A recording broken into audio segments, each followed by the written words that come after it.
19 লাখ নিবনুৱাক সংস্থাপন দিয়াৰ গুৰু দায়িত্বই বিধানসভাখনৰ আছে। আলাপ আলোচনা সমস্যা কেন্দ্ৰীয় চৰকাৰৰ লগত আছে, অসমৰ মানুহৰ লগত নাই।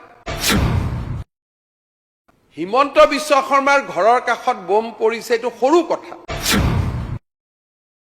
দুৰ্ভাগ্য সৌভাগ্যক্ৰমে বোম দিয়া মানুহকেইজনো অসমীয়াই ল'ৰা। অসমত উদ্যোগীকৰণৰ আমি এক যি সোণসেৰীয়া অধ্যায় আৰম্ভ কৰিছো। যদি পৰেশ বৰুৱা ডাঙৰীয়াই বোম ফুটোৱা বা আলফাই বোম ফুটোৱাটো ইয়াত যদি থাপৰি মাৰিব হয় হাউচত, তেতিয়াহ'লে আমি ক'তো যাব নোৱাৰিম। মই অনুৰোধ কৰিম, আৰু তেখেতৰ লগতো ময়ো কথা পাতি থাকো, যদি অসমত 26 জানুৱাৰীত আৰু এবাৰ বোমা ফুটে, টাটা ইয়াৰ পৰা উঠি গুচি যাব। অলপ আগতে আলফাৰ যেতিয়া বোমৰ কথাটো ওলালে, ক'ব নোৱাৰাকৈ আমি ডেস্কত থপিয়াই দিলো যে আলফাই 25টা জেগাত বোম মাৰিছে, চিফ মিনিষ্টাৰ ব্যৰ্থ হৈছে, আমি থপিয়াই দিলো। মুখ্যমন্ত্ৰী এজন সৰু মানুহ, হিমন্ত বিশ্ব শৰ্মা আজি আছে কালি নাই। কিন্তু যদি এনেকুৱা 25টা বোম কোনেও আমি কোৱা নাই যে তাক আমি কণ্ডেম কৰিছো, আমি let us pass the resolution against that, যে এই ধৰণৰ ঘটনাই অসমখনক আৰু পিছুৱাই লৈ যাব। আজি যদি মোৰ ভয়, হিমন্ত বিশ্ব শৰ্মাৰ ঘৰত খুব মৰমেৰে কৈছে মনোৰঞ্জন তালুকদাৰে যে মুখ্যমন্ত্ৰী নিৰাপত্তা, মই মৰি গ'লে কি অসুবিধা আছে।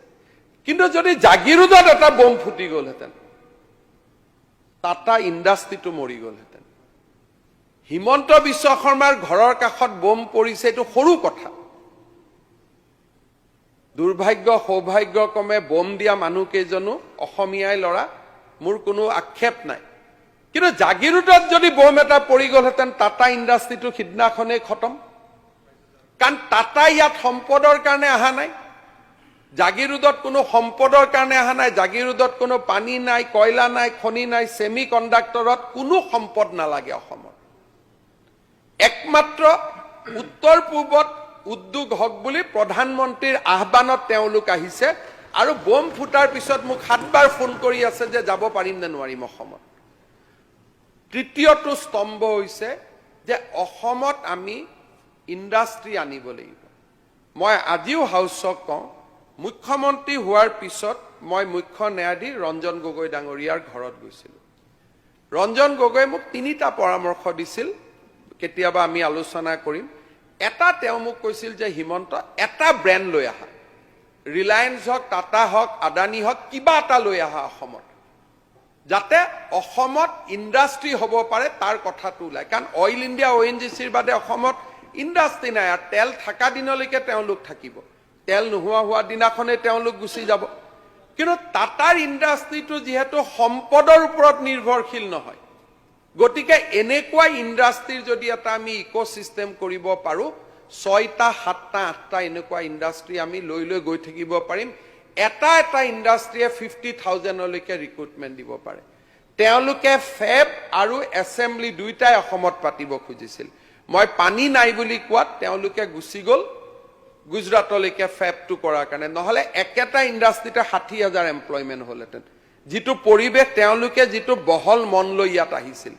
মই আজি হাউচৰ পৰাই পৰেশ বৰুৱা ডাঙৰীয়াক আহ্বান জনাম যে অসমত 32 লাখ 19 লাখ যি নহওক 19 লাখ নিবনুৱা আছে। 19 লাখ নিবনুৱাক সংস্থাপন দিয়াৰ গুৰু দায়িত্বই বিধানসভাখনৰ আছে, অসমৰ ৰাইজৰ আছে। মই আপোনাক বিনম্ৰতাৰে সৈতে অনুৰোধ কৰিম, আলাপ আলোচনা সমস্যা কেন্দ্ৰীয় চৰকাৰৰ লগত আছে, অসমৰ মানুহৰ লগত নাই। আপোনাৰ সংগ্ৰাম কেন্দ্ৰৰ লগত, দিল্লীৰ লগত, কিন্তু অসমৰ যুৱক যুৱতীসকলৰ লগত নহয়। গতিকে অসমত উদ্যোগীকৰণৰ আমি এক যি সোণসেৰীয়া অধ্যায় আৰম্ভ কৰিছো। টাটাৰ উদ্যোগ স্থাপন, মই আকৌ আক্ষেপেৰে ক'ম যে কিছুমান ক্ষেত্ৰত আমি কৰিলেও সকলোকে আদৰণি জনোৱাৰ সাহস এটা আমাৰ থাকিব লাগে। যদি পৰেশ বৰুৱা ডাঙৰীয়াই বোম ফুটোৱা বা আলফাই বোম ফুটোৱাটো ইয়াত যদি থাপৰি মাৰিব হয় হাউচত, তেতিয়াহ'লে আমি ক'তো যাব নোৱাৰিম। মই অনুৰোধ কৰিম, আৰু তেখেতৰ লগতো ময়ো কথা পাতি থাকো, ক'তো কোনো বিসংগতি নাই, তেওঁ অসম প্ৰেমী, কোনো কথা নাই।